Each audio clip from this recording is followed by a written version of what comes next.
We may be eating less fat than 40 years ago when we choose low-fat foods such as these, but we've substituted fat for a good old dose of starch and sugar.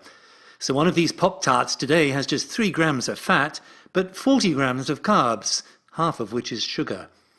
It's the cheap raw ingredients of rice, corn and wheat, and above all sugar that are turned into breakfast cereals, snacks, lunchtime staples and candy bars, many becoming everyday treats now.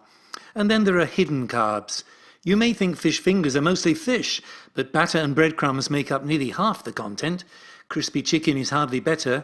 And as for this low-fat yogurt, 83% of the nutrients are in the form of sugary carbs.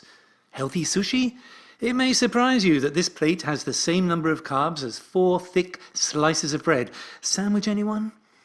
The simple truth is, too many carbs are making us fat and ill. And we start mass-feeding carbs to our children when they're quite young.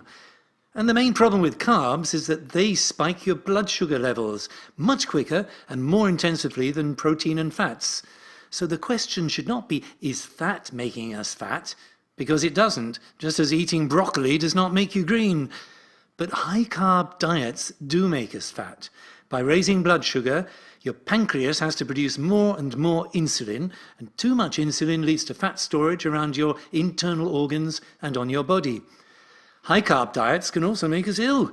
Over time, your body becomes insulin insensitive, your risk of diabetes increases dramatically, and your hormonal balance is disturbed. This hormonal imbalance is why you may not even feel full when eating, so you keep munching and snacking, and it's a sure sign your body is right royally confused. And yet you probably still think of carbs as being pretty harmless, aren't they? Yet you put cream in your coffee and you feel some guilt. Could it be that we've been brainwashed? Indeed, and it'll take time to rediscover what earlier generations knew, that fat is our friend. But there is good news. The UK's favourite TV doctor, Michael Mosley, has changed his mind on fat, now saying that it's time to apologise for all that useless advice I've been dishing out about fat. And Dr. David Ludwig now advocates a low-carb diet, and he's brought out a new book just to prove it.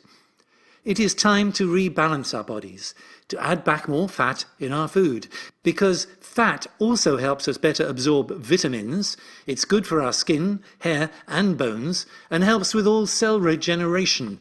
But the chances are you're probably carrying a few extra pounds around, thanks to an unbalanced high-carb diet.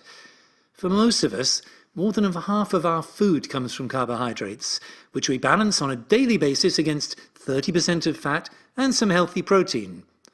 To rebalance your body, just reverse your current situation by cutting back on those carbs, adding in more fats and protein.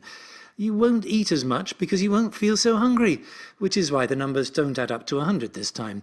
But you won't be able to cut back on those carbs unless you say goodbye to some regular favourites. It's like this. Dietary protein is an essential building block for your body, as is fat in its many forms. But carbs represent pretty empty calories. You can even live without them, but you'll still be getting enough in the form of fibre and carbs from berries and all sorts of non-starchy vegetables, and of course in delicious combinations with meat, fish and those vegetables. Eating in this way has already made many people healthier, slimmer, and it's given them more energy. So what are the 2 really important rules? Well, first, stay out of the junk food deluge, which is raining down on us, and second, just eat real food. It's as simple as that.